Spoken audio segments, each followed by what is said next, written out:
नअबदु व नुसल्लिहि व नुसल्लिमु अला रसूलिहिल करीम अम्मा बाद फ़अऊज़ु बिल्लाहि मिनश शैतानिर रजीम बिस्मिल्लाहिर रहमानिर रहीम व रफ़अना लक ज़िक्रक आमन्तु बिल्लाहि सदक़ल्लाहु मौलानल अज़ीम। हाय गाइस, क्या हाल चाल? मस्त एकदम। So my name is Mohammad Faisal Kamran और आप देख रहे हैं बेसिक फिजिक्स। और आज जो हम टॉपिक करने वाले हैं वो है लॉ ऑफ वेक्टर एडिशन या वेक्टर एडिशन। तो अगर आपको याद हो तो फिजिकल क्वांटिटी 03 वहां पे हमने स्केलर और वेक्टर को डिस्कस किया था कि स्केलर क्या होता है, वेक्टर क्या होता है। तो अगर आपने वो वीडियो नहीं देखा तो आप नेट पे सर्च करें कि scalar and vector physical quantity 03 scalar and vector basic physics, तो आपको टॉपिक मिल जाएगा और बड़ी डिटेल के साथ मिल जाएगा। तो मैंने वहां पे बताया था कि वेक्टर क्वांटिटी वो क्वांटिटी होती है जो 3 कंडीशन को सेटिस्फाई करती है। नंबर 1 कि उसके पास मैग्नीट्यूड होना चाहिए। नंबर 2 उसके पास डायरेक्शन होनी चाहिए। नंबर 3 वो लॉ ऑफ वेक्टर एडिशन को फॉलो करनी चाहिए। तो वो लॉ ऑफ वेक्टर एडिशन क्या है बेसिकली, वो हम यहीं पे डिस्कस करेंगे। तो स्टार्ट करते हैं लॉ ऑफ वेक्टर एडिशन। तो सबसे पहले याद रखें कि जब भी कभी हम वेक्टर्स को ऐड करते हैं, 2 या 2 से ज़्यादा वेक्टर्स को ऐड करते हैं, तो उसके लिए एक कंडीशन है। और वो कंडीशन क्या है कि उन वेक्टर्स की नेचर सेम होनी चाहिए। तो यहाँ पे लिख देते हैं जी, फॉर एडिंग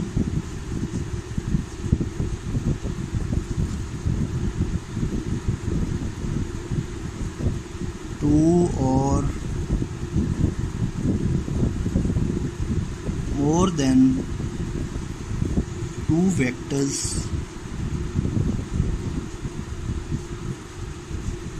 क्या कंडीशन है जी, there it's nature remain same. ये इसकी प्रॉपर्टी है वेक्टर एडिशन की। वेक्टर एडिशन कोई पूछे भाई इसकी प्रॉपर्टी क्या है, आप कहो कि जब भी 2 या 2 से ज़्यादा वेक्टर्स को ऐड करते हैं तो उसके लिए हमारे पास प्रॉपर्टी ये है कि उनकी नेचर सेम होनी चाहिए। क्या मतलब नेचर सेम होनी चाहिए, चलो इसे डिस्कस करते हैं। मतलब ये कि स्केलर क्वांटिटी जो है वो हमेशा स्केलर में ही ऐड होगी। थोड़ा और डीपली जाते हैं। मतलब ये कि जैसे मैं कहूँ मैथ है, मैथ हमेशा मैथ में ही ऐड होगा। मैथ कभी भी डिस्प्लेसमेंट में ऐड नहीं हो सकता, क्योंकि स्केलर जो है वो मैथ है और जो डिस्प्लेसमेंट है वो वेक्टर है। कभी भी स्केलर वेक्टर में ऐड नहीं हो सकता और ना ही वेक्टर स्केलर में ऐड हो सकता है। और स्केलर अगर स्केलर में ऐड होगा भी तो उसके लिए भी एक कंडीशन है कि वो कंडीशन अपनी नेचर, अपनी बिरादरी वालों के साथ ऐड हो। क्या मतलब, अगर ये मैथ है तो इसका भी मैथ होना ज़रूरी है। अगर ये मैथ है और अगर आप कोई और स्केलर क्वांटिटी लेते हैं, फॉर एग्जांपल आप ले लेते हैं जी टाइम, तो मैथ को टाइम में ऐड नहीं किया जा सकता कभी भी। मैथ को मैथ में ही ऐड करेंगे, टाइम को टाइम में ही ऐड करेंगे, लेंथ को लेंथ में ही ऐड करेंगे। ये इसकी कंडीशन। इसी तरह वेक्टर क्वांटिटी जो है वो वेक्टर में ही ऐड होगी। यही प्रोसेस सेम जा रहा है। इसे पॉइंट्स का नाम दे लेते हैं जी, ये एक ही होगा। तो स्केलर में ही ऐड होगी, वेक्टर में ही ऐड होगी। क्या मतलब, जैसे मैं कहूं कि वेलोसिटी है, वेलोसिटी हमेशा वेलोसिटी में ही ऐड होगी। वेलोसिटी हमेशा वेलोसिटी में ही ऐड होगी भाई। वेलोसिटी कभी भी मैथ में ऐड नहीं हो सकती। वेलोसिटी कभी भी स्केलर क्वांटिटी मसलन लेंथ उसमें ऐड नहीं हो सकती।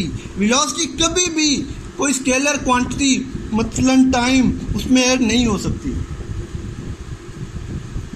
तो जब वेलोसिटी में ऐड होगी तो मतलब इनकी नेचर सेम है, ये एक ही बरादरी की हैं, तो इन्हें हम ऐड कर सकते हैं। उसके लिए भी भाई एक आगे शर्त आती है कि वेलोसिटी में ऐड हो रही है, लेकिन वेलोसिटी अगर आप ये कहें कि डिस्प्लेसमेंट में ऐड की जाए तो फिर भी नहीं होगी। वेक्टर में तो ऐड हो रहा है, ठीक है, वेलोसिटी भी वेक्टर है, ठीक है, डिस्प्लेसमेंट भी वेक्टर है, लेकिन इनकी बरादरी सेम नहीं है। डिस्प्लेसमेंट और बरादरी से है और वेलोसिटी और बरादरी से है। तो नेचर सेम होने का ये मतलब है कि उनकी बरादरी सेम होनी चाहिए। वेलोसिटी भी है तो वेलोसिटी में ही ऐड होगी, डिस्प्लेसमेंट है तो डिस्प्लेसमेंट में ही ऐड होगा। इस तरह स्केलर में अगर मैथ है तो मैथ में ही ऐड होगा। ये होता है वेक्टर्स को ऐड करना। नेक्स्ट हम स्टार्ट करने लगे हैं जी law of vector addition. Law of vector addition जो हमारा मेन टॉपिक है। ये इसलिए करवाया क्योंकि आपको समझना ये ज़रूरी है, इसके बगैर आप ये नहीं कर पाएंगे। तो लॉ ऑफ वेक्टर एडिशन जो है उसके लिए हमारे पास दो मेथड होते हैं। एक को कहते हैं हम ग्राफिकल मेथड,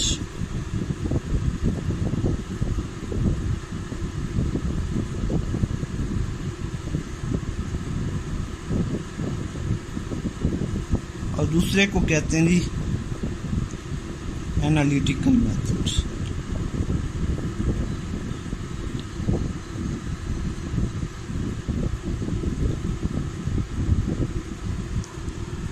तो इस वीडियो में बेसिकली हम ग्राफिकल मेथड को डिस्कस करेंगे। तो लेट्स स्टार्ट ग्राफिकल मेथड।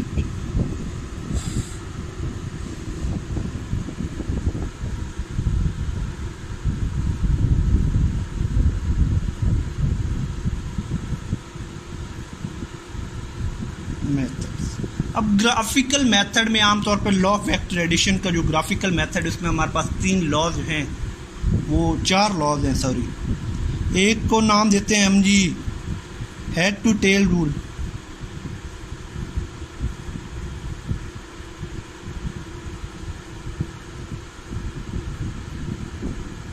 दूसरे को हम नाम देते हैं जी ट्राइएंगुलर मेथड, ट्राइएंगुलर लॉ, तीसरे को हम नाम देते हैं जी पॉलीगॉन्स लॉ, पॉलीगॉन्स लॉ, और चौथे को हम नाम देते हैं जी पैरेललोग्राम।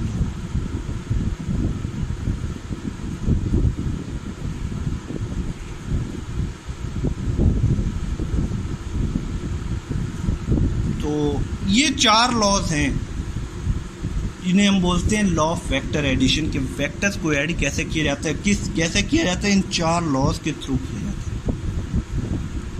तो स्टार्ट करते हैं जी पहला लॉ, और वो है जी head to tail.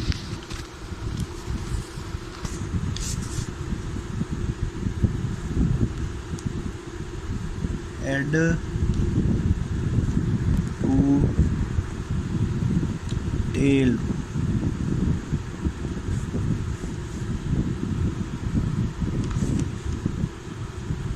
Head to tail. अब हेड टू टेल रूल तो जैसे कि मैंने पहले बताया कि फिजिकल क्वांटिटी 03 में हमने डिस्कस किया था कि एक स्केलर होता है, वेक्टर होता है। वेक्टर के पास हमारे पास दो चीज़ें होती हैं, एक होती है मैग्नीट्यूड, दूसरा होता है डायरेक्शन। फॉर एग्जांपल यहाँ पे मैं ये लाइन बना देता हूँ और यहाँ पे इसकी डायरेक्शन इस साइड पे बना देता हूँ। तो इसका मैग्नीट्यूड क्या है, इसकी लेंथ क्या है, ये जो इसकी लेंथ है यहाँ से यहाँ तक, ये इसका मैग्नीट्यूड है। और इसकी डायरेक्शन क्या है, इस साइड पे, क्योंकि तीर इसका मुंह इस साइड पे है, तो ये इसकी डायरेक्शन है। तो ये जो हिस्सा है, ये जो नुक्कर है, इसे बोलते हैं टेल। वेक्टर की टेल भाई, दुम, वेक्टर की दुम। और ये जो हिस्सा है इसे हम बोलते हैं जी हेड। ये जो तीर वाला इसे बोलते हैं हेड। तो किसी भी वेक्टर के पास हमारे पास दो चीजें होती हैं, एक होती है उसकी टेल, एक होती है उसकी हेड। ये बातें याद रखिएगा, हेड टू टेल रूल समझ पहले। और दूसरा ये कि यहाँ पे हम एक और चीज़ इस्तेमाल करेंगे कि वो होगी सेम ऑर्डर की। ऑर्डर सेम होने का क्या मतलब है? किसी भी वेक्टर का ऑर्डर सेम होने का मतलब ये है कि अगर ये हमारे पास एक वेक्टर है, ये इसका टेल है, ये इसका हेड है, तो अगर इसका हम कहें कि ऑर्डर सेम होगा तो इसका मतलब ये अगर इसके हेड से, इस वेक्टर के हेड से यहाँ पे हम दूसरा वेक्टर निकालेंगे जिसकी टेल पहले के हेड के साथ मिलेगी, इसके हेड से यहाँ पे हम तीसरा वेक्टर निकालेंगे जिसकी टेल पिछले वाले वेक्टर की हेड के साथ मिल रही होगी, इसके हेड से एक नेक्स्ट वेक्टर की टेल निकालेंगे और जिसका हेड, और इसी तरह ये प्रोसेस चलता रहे। इसका मतलब होता है इसका ऑर्डर सेम है। मतलब ये देखें, एक ख़ास तरकीब के साथ जा रहा है, ये यहाँ से रास्ते में कोई सडन ब्रेक नहीं है। अगर कहें कि ऑपोजिट ऑर्डर, तो मतलब ऑपोजिट ऑर्डर, अगर मैं इस वेक्टर के ऑपोजिट ऑर्डर बनाऊं तो ये जो पहला वेक्टर है इसका ऑपोजिट ऑर्डर क्या होगा? यहाँ से इसकी पहले की टेल से, पहले की टेल से दूसरे की टेल को मिला दो तो इसे कहते हैं जी ऑपोजिट। ये हेड से टेल, हेड से टेल, ये होता है हमारे पास सेम ऑर्डर, और टेल से टेल होता है हमारे पास ऑपोजिट ऑर्डर। स्टार्ट करते हैं head to tail. Head to tail rule basically क्या है? हेड टू टेल रूल हमारे पास यही होता है कि दो वेक्टर, ये हमारे पास एक वेक्टर फॉर एग्जांपल दिया हुआ है, इसे मैंने दूसरे वेक्टर में ऐड करना है, तो मैं क्या करता हूँ, यहाँ पे दूसरा वेक्टर बना देता हूँ, इसकी टेल पहले के हेड से दूसरी की टेल को मिला दिया। अच्छा, दूसरे के हेड से तीसरे वेक्टर की टेल को मिला दिया, तीसरे के हेड से चौथे वेक्टर की टेल को मिला दिया। और मगर जब जो रिजल्टेंट वेक्टर होगा, जो हमारे पास रिजल्टेंट वेक्टर होगा, जो हमारे पास रिजल्टेंट वेक्टर होगा, वो हमारे पास क्या होगा? ये पहला वेक्टर जो है, अगर आप देखें तो ये लास्ट वेक्टर और इधर से पहला वेक्टर, लास्ट वेक्टर भी खाली, पहला वेक्टर भी खाली, तो पहले वेक्टर की टेल से लास्ट वेक्टर के टेल को मिला दो। यही है हमारे पास हेड टू टेल रूल। तो हम कैसे कह सकते हैं कि head of first vector coincide with tail of second vector and tail of second vector and tail of third vector coincide tail of fourth vector, इस तरह, sorry, head of fourth vector. तो इस तरह ये प्रोसेस चलता रहता है, इसे बोलते हैं हेड टू टेल। और हेड टू टेल रूल में हम इनफाइनाइट वेक्टर्स को ऐड कर सकते हैं जितना हमारा दिल चाहे। बस शर्त क्या है? शर्त यह है कि जब भी हम रिजल्टेंट उसका निकालेंगे तो पहले वेक्टर की टेल से लास्ट वाले वेक्टर की, पहले वेक्टर की टेल से लास्ट वाले वेक्टर की टेल को मिलाएंगे। सॉरी, पहले वेक्टर की टेल से लास्ट वाले वेक्टर के हेड को मिलाएंगे। तो ये होता है हमारे पास हेड टू टेल। दूसरा हमारे पास मेथड क्या है जी? दूसरा मेथड है हमारे पास ट्राइएंगुलर।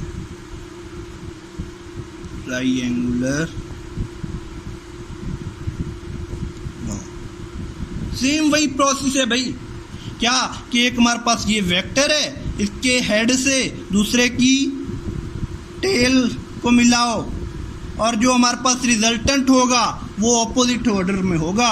मैंने जैसे आपको बताया कि जब भी resultant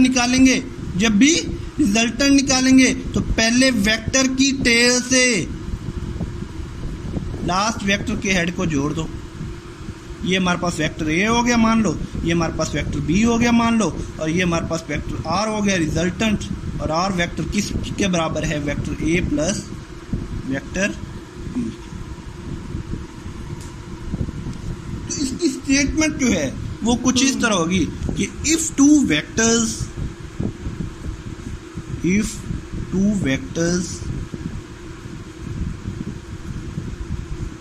of two sides of triangle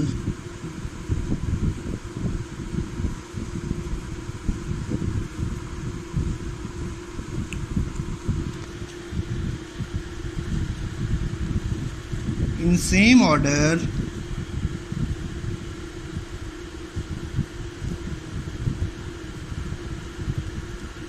कि दो वेक्टर हैं, उनकी दो साइड्स, ये एक वेक्टर ये दूसरा वेक्टर, उनकी दो साइड्स हैं, एक साइड ये एक साइड ये, उनका सेम ऑर्डर, मतलब एक की हेड से दूसरे की टेल को मिला दिया।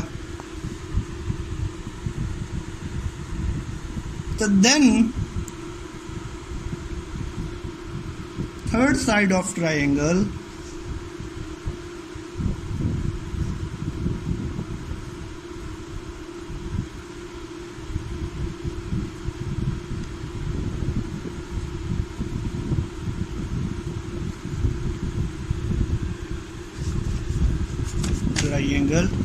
taken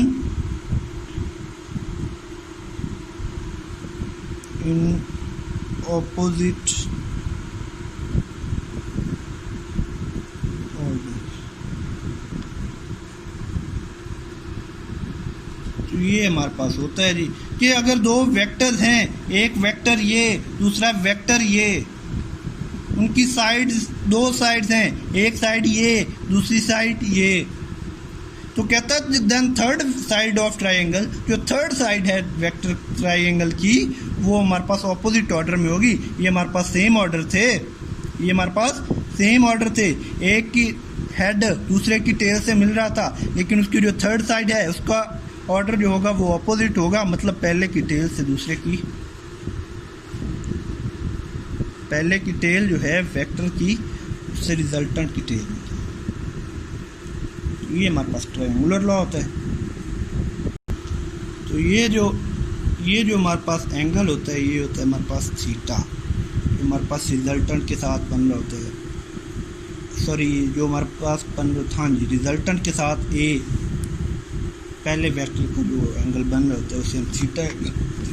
इसमें सवाल कैसे आ गए भाई, मान लो हमारे पास एक साइड है, इसमें मान लो ये हमारे पास एक ट्राइंगल है, जितनी पहले वेक्टर की लेंथ है जी 3 सेंटीमीटर ले ली, दूसरे वेक्टर की लेंथ है जी 4 सेंटीमीटर ले ली, ये जो हमारे पास रिजल्टेंट है वो हमारे पास कुछ ऐसे होगा, ऑपोजिट ऑर्डर में हो गया। उन्होंने कहा जी रिजल्टेंट हमने फाइंड करना है, रिजल्टेंट की वैल्यू फाइंड करनी है, तो इसे नाम दे लो अपने तरफ से ए बी और सी। तो क्या करेंगे इसे सॉल्व करने के लिए? वही अगर आपको याद हो, आपने पिछली क्लासेस में पढ़ा है, एक लॉ है कि क्या क्या क्या कहते हैं उसे, पाइथागोरस लॉ। पाइथागोरस लॉ क्या है हमारे पास कि हाइपोटेन्यूज का स्क्वायर बराबर है बेस का स्क्वायर प्लस परपेंडिकुलर का स्क्वायर। हाइपोटेन्यूज ये है, ऐसे ही आ गया, बेस हमारे पास ये है तो बेस 3 सेंटीमीटर, परपेंडिकुलर ये है तो 4 सेंटीमीटर, 3 3 9 जमा 4 4 16, और क्या आ गया जी 25। ये हमारे पास एच स्क्वायर की वैल्यू आ गई और एच हमारे पास आ गया 5। सिंपल सा मेथड, कोई मुश्किल नहीं है, बस आपको ट्रायंगुलर लॉ को आपने पाइथागोरस लगाना है और काम हो जाने। तो तीसरा मेथड जो है हमारे पास वो है जी हमारे पास पॉलीगन्स लॉ।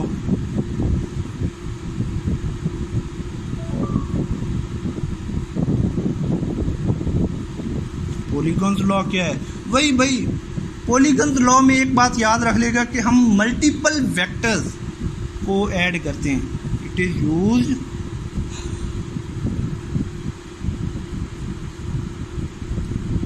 फॉर एडिंग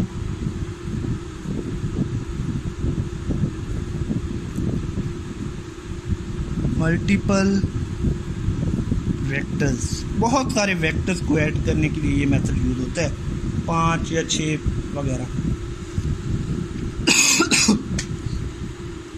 तो इसमें क्या है, वही प्रोसेस भाई, जैसे मैंने बताया ये वेक्टर ए है, पहला वेक्टर, इसे मैं नाम दे लेता हूँ ए का। दूसरा वेक्टर पहले की हेड से दूसरे की टेल को लो, ये बी वेक्टर, इससे ऐसे लो, दूसरे के हेड से तीसरे की टेल को लो, इसे वेक्टर सी का नाम दे लो, इसके हेड से चौथे की टेल को लो, इसे डी का नाम दे लो। मगर जैसे कि मैंने पहले बताया कि जब भी हम इसका रिजल्टेंट लेंगे तो रिजल्टेंट क्या होगा, इसकी टेल खाली है, इसका हेड खाली है, तो हम इन दोनों को रिजल्टेंट को इस ऑर्डर में लेंगे।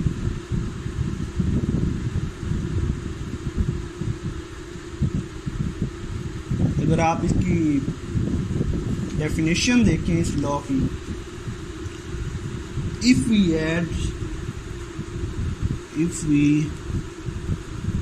ऐड टू और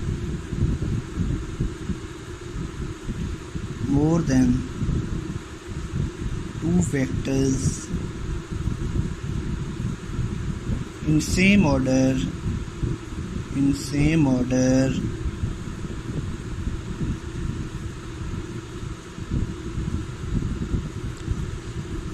then resultant will be taken, then resultant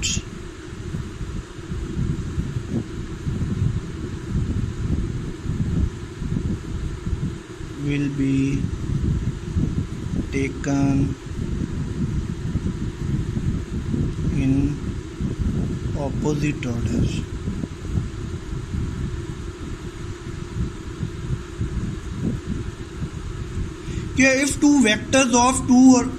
If two or more than two vectors, ये हमारे पास एक वेक्टर, ये दूसरा वेक्टर, ये तीसरा वेक्टर, ये चौथा वेक्टर, तो ये चौथा वेक्टर, तो जब ये 4 वेक्टर हो गए, हमने ऐड कर दिया 2 से या 2 से ज़्यादा वेक्टर्स को ऐड करने के लिए। अब क्या है जी, जब इन्हें हमने ऐड किया किस ऑर्डर में, इन सेम ऑर्डर, उनका ऑर्डर सेम है, इसका हेड इसकी टेल, इसका हेड इसकी टेल, इसका हेड इसकी टेल, और लेकिन जो रिजल्टेंट वेक्टर है उसकी हमने बताया कि उसकी जो ऑर्डर होगा वो डिफरेंट होगा, उसकी पहले की टेल से रिजल्टेंट की टेल में।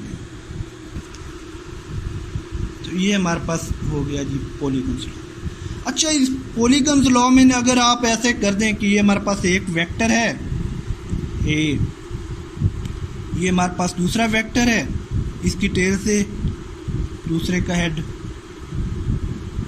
सॉरी पहले की हेड से दूसरे की टेल, इस तरह ऐसे, इस तरह ऐसे, और अगर आप इसके टेल से, सॉरी इसके हेड से आखिरी वेक्टर की टेल को मिला देंगे तो ये हमारे पास एक स्पेशल केस होता है, ये हमारे पास एक स्पेशल केस होता है, ये वेक्टर सी, ये वेक्टर डी। तो इस केस में हमारे पास जो रिजल्टेंट होगा वो हमारे पास होगा जी 0 के बराबर, और इस केस में जो हमारे पास रिजल्टेंट होगा वो होगा जी रिजल्टेंट हमारे पास vector 1 plus vector 2 plus vector 3, ये वेक्टर 1 2 3 4 और जितने भी वो हमारे पास इस रिजल्टेंट के बराबर, इन सब का सम जो है वो इस वेक्टर के बराबर। नेक्स्ट है जी हमारे पास पैरेललोग्राम।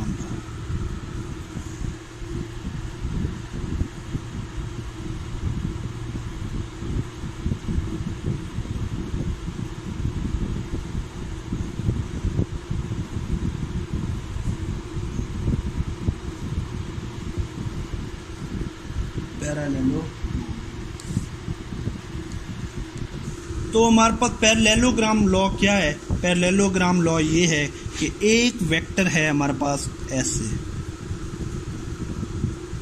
ठीक हो गया। अब पहला ये है जी हमारे पास वेक्टर 1, ये है हमारे पास वेक्टर 1। अच्छा, मैंने इसे एक नाम दिया। अब पहले वेक्टर की टेल से दूसरा वेक्टर, एक और वेक्टर बना लो जिसकी टेल को मिलाओ। कुछ ऐसे नहीं, सॉरी, ऐसे।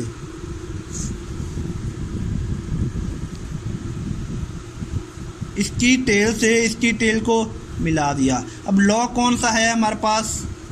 Parallelogram law. तो पैरेललोग्राम इसे बना लो, इसे पैरेललोग्राम कंप्लीट कर लो। अच्छा, ये है हमारे पास पैरेललोग्राम लॉ। तो इससे पैरेललोग्राम जो है वो कंप्लीट कर लो कुछ ऐसे। अब इस पैरेललोग्राम की एक खासियत है कि इसकी ये जो दो साइड्स होती हैं, ये मैंने तो ऊपर नीचे सही नहीं बनी, तो ये दो साइड्स और ये दो साइड्स जो ये इक्वल होती हैं, और ये दो साइड्स और ये दो साइड्स इक्वल होती हैं। अब पैरेललोग्राम लॉ क्या कहता है? वो कहता है कि हमारे पास एक साइड ये हो, एक पहला वेक्टर, और दूसरे वेक्टर की हमारे पास टेल से टेल मिले, टेल से टेल मिले, ताल से ताल मिले, तो उससे वेक्टर, तो हमारे पास जो रिजल्टेंट वेक्टर होगा वो यहाँ सेंटर से पास करेगा, इसके डायगोनल से पास करेगा, कुछ ऐसे। रिजल्टेंट ये है हमारे पास पैरेललोग्राम लॉ। नहीं समझ आई? चलें एक बार दोबारा करते हैं। ये हमारे पास वेक्टर 1, पहले वेक्टर की टेल से दूसरे वेक्टर की टेल को मिलाया। अच्छा, दूसरे वेक्टर की टेल मिल गई। अब जो पैरेललोग्राम लॉ है वो कहता है कि रिजल्टेंट हमारे पास कहाँ से पास करेगा? ये डायगोनल, इसके सेंटर से, दोनों जहाँ से टेल मिल रही है यहाँ से पास करेगा। इसलिए अब पैरेललोग्राम लॉ का नाम है, तो इसलिए इससे पैरेललोग्राम लॉ, पैरेललोग्राम जो है वो कंप्लीट कर लो।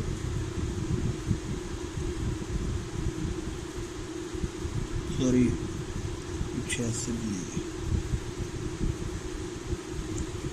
ये जी बन गया। ये है हमारे पास रिजल्टेंट, ये वेक्टर ए, ये वेक्टर बी, ठीक हो गया। ये था हमारे पास रिजल्टेंट वेक्टर।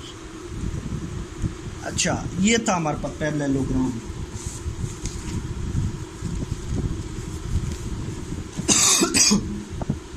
डेफिनेशन क्या होगी? If two adjacent sides, if two adjacent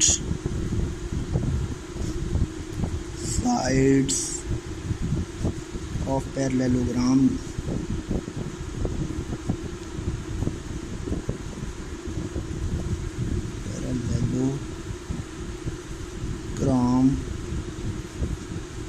are represented by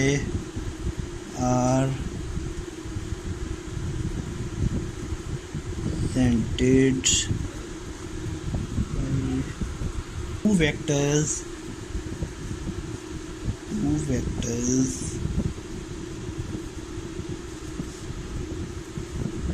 then resultant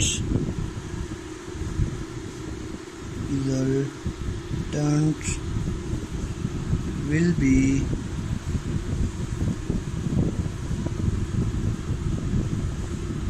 taken by passing by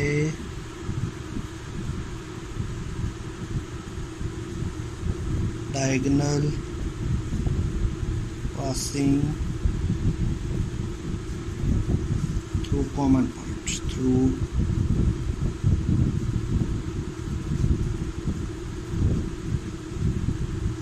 common points। तो चलो समझते हैं इसे क्या है भाई। मार कहता है कि if two adjacent side, adjacent का मतलब होता है कॉमन आर्म, मतलब ये एक वेक्टर है, इससे ये दूसरा वेक्टर निकल रहा है, तो इन दोनों में कॉमन आर्म क्या है? ये वेक्टर है, यहाँ से ये वेक्टर निकल रहा है, तो इसमें कॉमन आर्म क्या है जी? ये इस तरह ये वेक्टर है, इससे ये वेक्टर निकल रहा है। कॉमन नाम क्या है जी? ये। तो ये होता है हमारे पास common arm. If two adjacent sides मतलब बगल बगल वाली साथ साथ वाली कॉमन आर्म्स वाली साइड, ये वेक्टर 1 ये वेक्टर 2, इसमें कॉमन आर्म क्या है? और पैरेललोग्राम ने बना ली, ठीक है, are represented by two vectors, दो वेक्टर्स को रिप्रेजेंट कर रही हैं, एक वेक्टर ये एक वेक्टर ये। उनका जो resultant will be taken by diagonal, resultant जो होगा हम लेंगे वो डायगोनल से गुजरेगा by passing through a common point. Common point होगा दोनों वेक्टर का, एक ये होगा एक ये होगा, दोनों का कॉमन पॉइंट क्या है? ये एक रिजल्टेंट, ये हमारे पास पहले। अब ये याद रख लें कि जब भी हम वेक्टर्स को ऐड करेंगे तो ये ज़रूरी नहीं है कि उसे हम पैरेललोग्राम लॉ लगाएं या ऐड टू टेल रूल लगाएं। चारों में से जो मर्जी मेथड है वो आप यूज़ कर सकते हैं, जवाब सेम ही आएगा, जवाब सेम ही आएगा। और एक और बात, ये जो हमारे पास पैरेललोग्राम लॉ है ये बेसिकली ऐसे ही समझ लें कि ट्रायंगुलर लॉ से निकले। अगर आप यहाँ पे हाथ रखें तो देखें तो ये नीचे से ट्रायंगल बन रही है, बिल्कुल। तो इसमें हमारे पास क्वेश्चन कैसे आएगा जी? इसमें क्वेश्चन ऐसे आता है, फॉर एग्जांपल ये जो साइड है ये है जी हमारे पास 3 सेंटीमीटर दी गई, ये जो है हमारे पास 4 सेंटीमीटर। अब ये 3 सेंटीमीटर है तो ये भी मतलब 3 सेंटीमीटर होगी, जैसे ममता है ये दोनों साइड्स बराबर होती हैं। ये 4 सेंटीमीटर है तो मतलब ये भी 2 सेंटीमीटर, ये दोनों साइड्स बराबर होती हैं। तो इसमें क्वेश्चन कैसा आएगा? कोई एक ट्रायंगल ले लो, कोई एक ट्रायंगुलर ले लो। मैं ये वाली ले लेता हूँ, ये वाली, ये और ये एक वेक्टर, ये दूसरा वेक्टर और ये रिजल्टेंट वेक्टर। इसकी साइड हमारे पास दी गई जो 3 सम, इसकी साइड दी गई 4 सम। तो इसमें हम अप्लाई कैसे करेंगे? वे मेथड जी, हाइपोटेन्यूज का स्क्वायर, बेस का स्क्वायर प्लस परपेंडिकुलर का स्क्वायर, 3, ये हमारे पास 3 का स्क्वायर, ये हमारे पास 4 का स्क्वायर और ये हमारे पास हो जाएगा जी 5 जवाब आ जाएगा हाइपोटेन्यूज स्क्वायर। तो इस तरह हम पैरेललोग्राम को चूज करते हैं। अब ये जो हमारे पास एंगल होता है ये वाला, इसे बोलते हैं थीटा। ए के साथ जो रिजल्टेंट का एंगल बनता है वो हमेशा क्या होता है? Theta law. इसी के साथ हमारा ये जो लेक्चर है ये एंड हुआ। और अगर आपको वीडियो पसंद आई हो तो काइंडली लाइक करें, सब्सक्राइब करें और शेयर करें अपने फ्रेंड्स के साथ। और एक और बात, इस टॉपिक में मैं बार बार जिक्र कर रहा हूँ फिज़िकल क्वांटिटी 03। अगर आपको वो नेट पे सर्च करने से नहीं मिलता तो मैं उस टॉपिक का जो लिंक है वो डिस्क्रिप्शन में डाल दूँगा, आप वहाँ से देख लीजिएगा। शुक्रिया, अल्लाह हाफ़िज़।